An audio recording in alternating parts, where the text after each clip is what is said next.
O zot, kujt i bjen kutia Pandorës. Tani, Gerta në kutinë e Pandorës shkon e zgjedh Rozanën, Laertin dhe Amberin. Tani, që në momentin që thot, do kisha zgjedh Gjestin, thot, po në atë moment mendova se unë Gjestin e kam konfirmu një herë që është më dobët se ajo, pra e kupton ti, pra ajo ka dalë një nga shtëpia, nga Gjesti, sipas logjikës saj, ka dalë një nga shtëpia dhe ka rikthyer publiku dhe kujton se është më fort se Gjesti. E kupton çfarë pa lidhje fare. Nëse që në momentin që ja konsideron Amberin më të fortë se Gjestin, do thotë që ajo nuk e kupton fare lojën, do thotë që ajo është një lojtare ose është frikacake ose është jo nuhatse, nuk e ka nuhatur fare lojën, sepse kutia Pandorës, siç e tha dhe ajo vet, vjen një herë në jetë.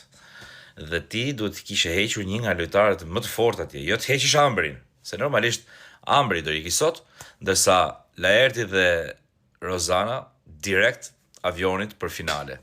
Dhe kjo fal Gertës, e cila s'diti të luaj lojën fare. Okej?